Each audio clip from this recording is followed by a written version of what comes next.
Hello, I'm Craig Telfer and this is the Scottish Football Podcast. All the news, views and analysis you need on Monday the 19th of January. Aberdeen huffed and puffed their way into the next round of the Scottish Cup. Glanced on and at the back post, that must be over the line, it is! It's Jack Milne who's got the final touch and Aberdeen have the early goal. Not a vintage performance from the Dons, but they've stopped the rot for now. And there was a dramatic departure on Saturday night. Off he comes now. Scores! Ben Parkinson is the hero for Falkirk. It's Falkirk who are through to the last 16 of the Scottish Cup. Table-topping Heart of Midlothian exit the competition at home to Falkirk. And it's a double dunt of capital capitulation as Hibernian fall foul of a late winner at Dunfermline Athletic. It's gone in! Scrambled home! Absolute bedlam at East End Park! As Dunfermline have surely won it at the death! We'll fill you in on all of the action from the Scottish Cup fourth round. The Scottish Football Podcast from BBC Sports Scotland. And joining me right now are two titans of the game. Up first, he's classy, he's sassy, but he's never trashy. He's a former Hibernian and Rangers midfielder, Kevin Thomson. Kevin, how are you doing? Yeah, all good, thanks, Craig. Thanks for the. That's probably the best introduction I've ever had in my whole life. So thank you.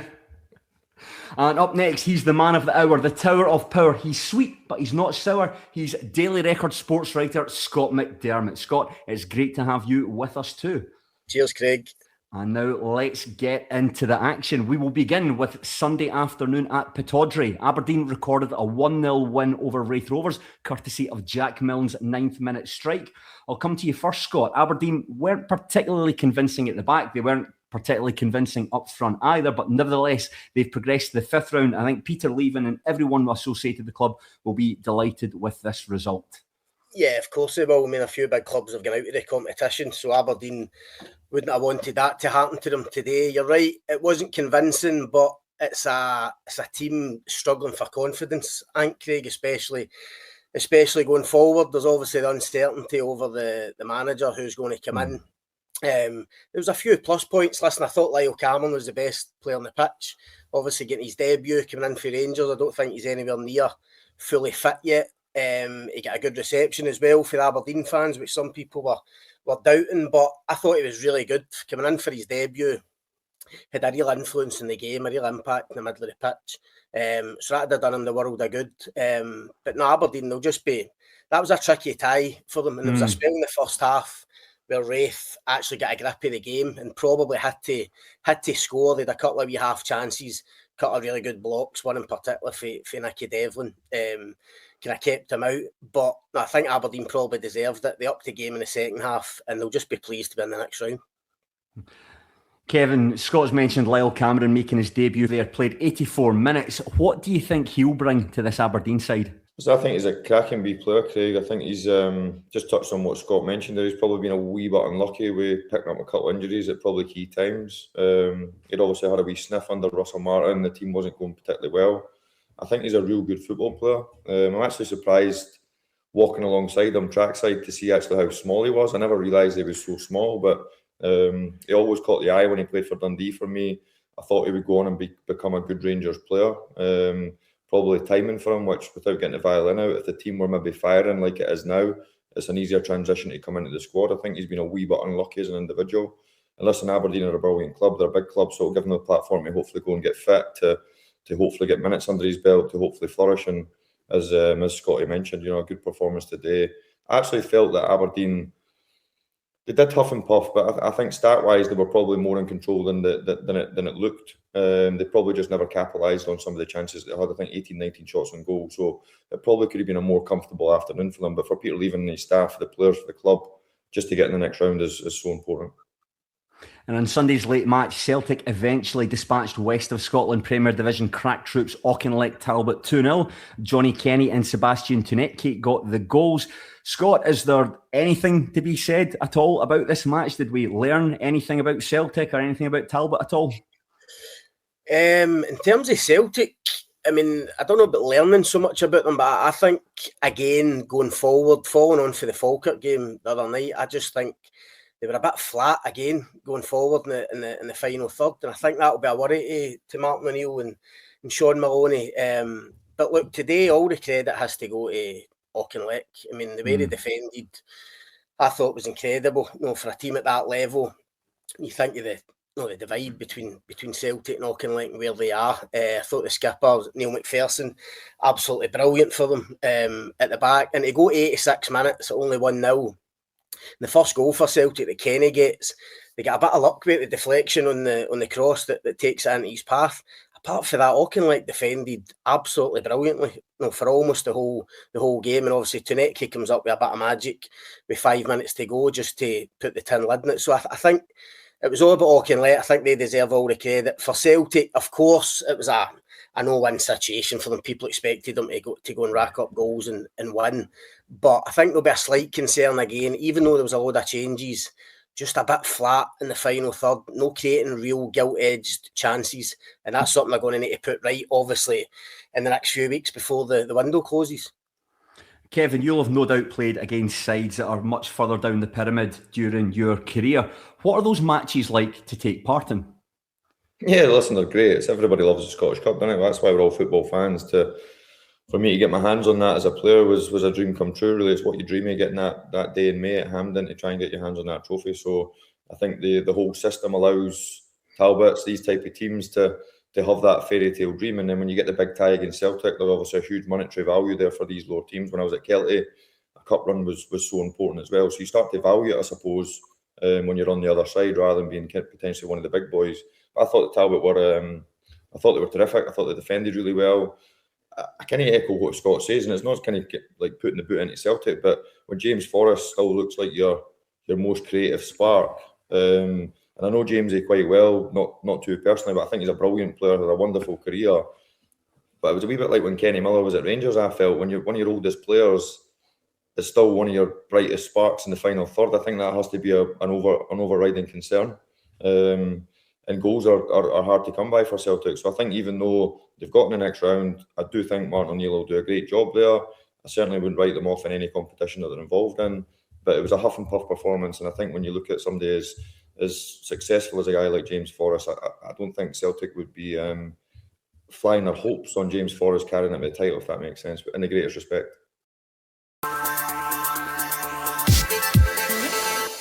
Now we'll turn our attention to a disaster day for Edinburgh's two big teams. Hearts were knocked out on penalties by Falkirk, but earlier in the day, Hibernian were beaten by Dunfermline after Miguel Chaiwa's very unfortunate own goal.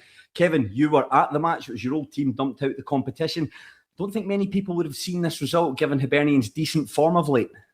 Yeah, and I thought Dunfermline were worthy winners. I thought, listen, there was two big moments in the game for Hibs that were obviously at 0-0 at the time. When Kieran Bowie goes through, one with the goalkeeper, he should put the ball in the back of the net, and then the game could have been different for Hibs.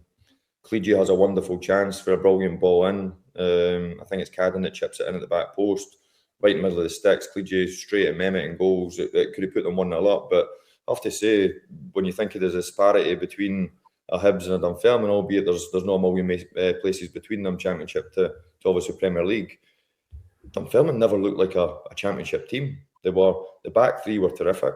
They created chances. They started the second half with real impetus, took the game to Hibs. Hibs got a wee bit a curveball off the fact that Dunfermline probably never got their goal, and then it never really killed Hibs, and then Hibs grew into the game a wee bit.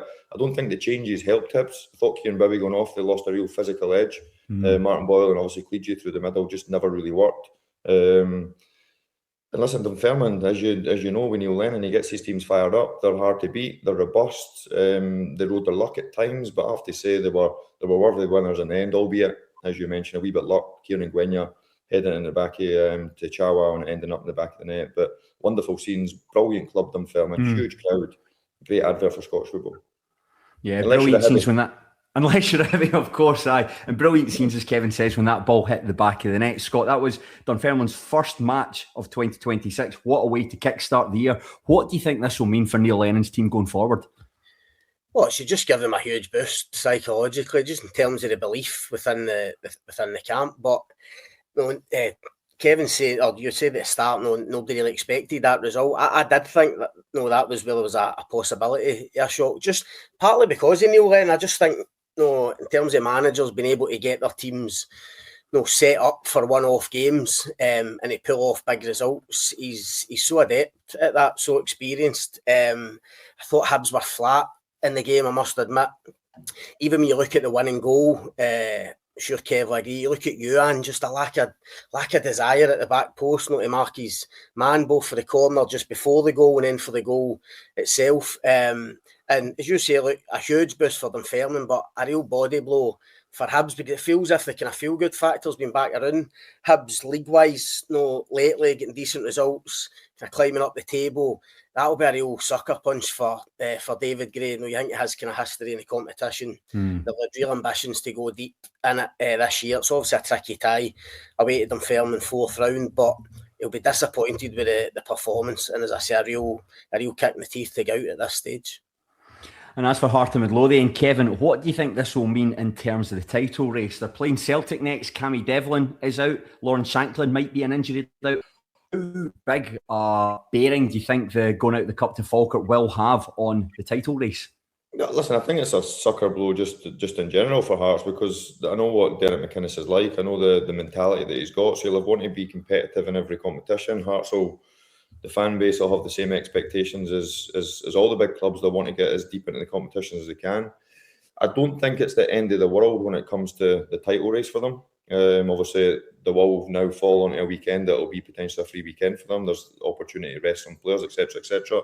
But I think if you want to have a big club mentality, then you cannot be using almost day parts as an excuse. I think Shanklin, depending on how serious his injury is, Cammy Devlin's been an unbelievable player for them this year. He's been the talisman, you could argue. He's been a major cog in how much success Hearts have had. So people have questioned their mentality and if they got the depth, if they got the squad. But to beat Dundee with 10 men, for Craig Gordon to come on the pitch and make that save, to play for 75, best part of 8 minutes through the week there when Beningame got sent off, this team ain't going anywhere for anyone. So I would certainly not be betting against the Jambos to be right there coming into the season. But there's no doubt that these injuries, Shanklin and Devlin, could be a real sucker punch for them. Yeah, you're pretty long odds if you said the Spartans were the club from Edinburgh who would go furthest into the competition this year. And Scott was another very impressive. Scott, it's a very impressive display from Falkirk again. Look, very resolute at Tynecastle, very strong showing in the second half. What did you make of their display, and what have you made from them generally this season since they came back into the top flight? Incredible, to be honest, Craig. I'm almost running out of superlatives for John McGlynn. I just think such an underrated manager. I think the people within the game know how good he is, and you look at the squad he's put together there, guys that have come from League One through the Championship into the Premiership. I think they're sitting 6th now. They've just put Hearts, the top team in the country at the minute. Went to Tynecastle and put them at the Cup. The players that he's unearthing, you look at the boy Lisa at right back, who's I think has been a revelation on loan for Swansea, keeping Keelan Adams at the squad, who's obviously been another great find, keeping him at the team. And even the boys that's just come in, like Parkinson coming in for Newcastle, obviously gets the goal, gets a winning penalty. He just keeps doing it, John McGlynn. And I thought the performance was terrific, honestly. I mean, it was a kind of 50-50 game, great cup tie. But I just think Falkirk, for where they've been, the resources they've got to go toe-to-toe with Hearts like that, no look at a place at all. It's just a brilliant performance and just so much credit to the manager, I think. Now we'll take a whistle-stop tour around some of the other fixtures in the competition, and arguably the standout result of the 4th round was Stennismuir's 4-0 win over Greenock Morton. I'll come to you again, Scott. Gary Naismith's side, they continue to shine with another extraordinary display. What did you make of this result? Well, I think getting into this round and looking at the fixture, I don't know about yous, but with pals and that, we were talking about kind of where the upsets and that might be, and a good bet and the cooking and that, and everybody said Stenhousemuir, just because of the form they've been in. Obviously a wee bit of turmoil at Morton, Ian Murray getting in as a new manager, but you can think that, but Stenny still had to go out and actually do it, and boy did they do it. 4-0, obviously watched the highlights, maybe flattered them a wee bit in terms of the result, but took their chances, kept a clean sheet, an unbelievable result. And I mean, you'll probably know what to hear this, but if other clubs are only looking at Gary Naismith and what he's doing there as manager and what he's done recently, then there's something far wrong. Because I think surely chairman and clubs around the country will be looking at the job he's doing and thinking, is this guy worth going for? He's been incredible for them. Craig's absolutely spewing there, Scotty. I know. I was going to say, if managers are if clubs are looking for a manager, Kevin Thomson's sitting right here. So look at Kevin Thomson first before you consider Gary Naismith. After Neil McCann didn't get off to the best start as Kilmarnock manager, his new side were defeated by his old side Dundee, with Dre Wright scoring an injury time winner. And McCann said after the match he doesn't really care about the cup and all he's focusing on is keeping Kilmarnock in the Premiership. Kevin, you played for Dundee and you've managed as well. Do you think McCann really means that, or is he just trying to play down the feet and sharpen minds to focus on survival? Listen, Neely's long enough in the tooth. I think he took a wee bit of flack, didn't he, for obviously coming out and saying that. I suppose as a neutral, I see it. I do understand what he means. The bit is when fans have a desire and a drive to win every game of football club, whether you represent Kilmarnock or whether you represent Rangers or Celtic or Hibs or Hearts or Stenhousemuir, you then come out and almost write off the competition off the back of defeat. I think is just a difficult one for people to stomach then. From a neutral point of view, and I'm not saying a different understanding, but I understand what Neil means, because he's wanting to get to that third week in May and have the club still in the Premier League. So I'd get it, but it comes back to what I mentioned earlier. If you want to create that mentality and that type of desire within a group of players, you have to be fighting for every game, whether it's in the Scottish Cup, the League Cup, the league. So I was surprised that he said it, but at the same time I understood it, and not because he's a friend of mine, not because I want to see him do well. Obviously playing against a former club that I care about as well, so kind of no one situation for me, I suppose. But if he can get to the third day in May and Kilmarnock are still a Premier League team, then people will forget this. Unfortunately, now it's been said, if they don't quite survive, which, listen, they're up against it for sure, people will start to dig these things up. After a series of miserable defeats, St Mirren finally got about respite after knocking out Livingston on penalty kicks. The pair will face off once again on Tuesday night. And Scott, do you think Saturday's match will have any bearing on tomorrow night's encounter? Probably not, Craig, to be honest. I think they're a totally different game. The key thing about the weekend for St Mirren was they just needed a turning point in their season, and Stephen Robinson will be praying that that's it, just to go over the line, albeit in penalties, because they've had a miserable time. He came out recently, had a real pop at the players. It's unlike him, but it's obviously been building for a wee while. Things haven't been how he'd have hoped after the cup triumph at Hampden, obviously, and he's obviously he's just exploded after the last game and went for the players, and he'd have wanted to see a reaction at the weekend. Again, I'm only going with seeing the highlights. It looks as if they were okay without being brilliant. But the key thing is they've got over the line, and in cup ties, and when you're going through a bad spell, it doesn't really matter kind of how you do it. You just need to do it. So he'll be praying that that's a big moment for them, and hopefully they can follow up at the weekend and get another one in the league. Now, Rangers booked their place in the fifth round with a pretty straightforward 5-0 win over Annan Athletic on Friday night, and Finlay Curtis's performance was particularly encouraging. Kevin, what do you think that means for the 19-year-old's immediate future? Do you think there's a place for him in Danny Roll's side at the moment, or do you reckon he should move elsewhere on loan for game time? I know he's been linked with Kilmarnock recently. What do you make of Finlay Curtis's performance, and what do you think of his future? Yeah, listen, I worked with Finlay when he was only a young lad, when he was only 12, and then I've obviously went back and I've seen him at under-18 level, I've seen him at B-team level, I've obviously now seen him at first-team level as well. So, brilliant kid, delighted that he's doing well. He probably is in that mode, Craig, where if he doesn't quite grab a starting jersey, obviously, listen, it needs to work for every party, as you know, you're long enough in the tooth. Like, it has to work for Rangers when it comes to numbers, it has to work, i.e. numbers of players, to make sure that they've obviously got enough cover in the forward areas, which I think they do have. And going to somewhere like Kilmarnock that he's obviously been linked with a coach that already knows him, that's had a wee insight into him, we've having worked with him for a few months when Barry Ferguson was the manager. I don't think it would be the worst move. I think it'd be a brilliant move. I'll be intrigued to see how it develops. I think he's a real talent. I think he is a real talent, and he's a real humble, hard-working boy, and whatever Finlay Curtis is going to achieve, it'll be off a desire and a drive and a work ethic, because he's second to none when it comes to all that stuff. He's parachuted himself for a B-team level and at the first team to catch Russell Martin's eye, being fit, robust, ready to go pre-season. And And what a statement for any young player when you're probably maybe not quite there, and a new person comes in, new eyes, new voice, a different opinion. You put yourself right under the manager's nose. So fair play to him.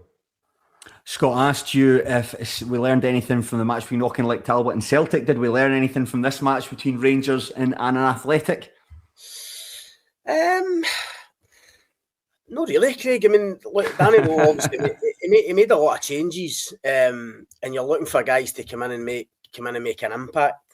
No, did anybody really? I thought Rangers started the game like a team of guys who a lot of them maybe looked as if they knew they were going to be elsewhere either this month or in the summer. It was a wee bit flat. I don't think you'll see guys like obviously Dowell and Rothwell and people like that who come in.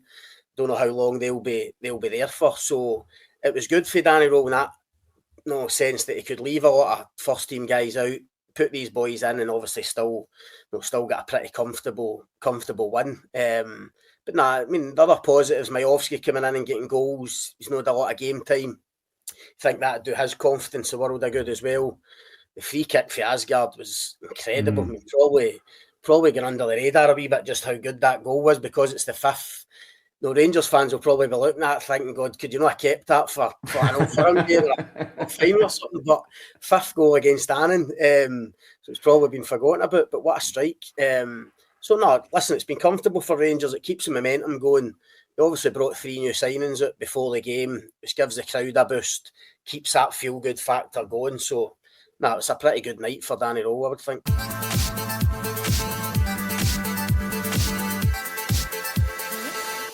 And finally, the draw for the 5th round was made last night. Some of the most standout ties. Rangers will take on the winners of Stranraer versus Queen's Park at Ibrox. Celtic drew Dundee United. Aberdeen drew Motherwell. We'll come to you first, Kevin. What do you think the tie of the 5th round is?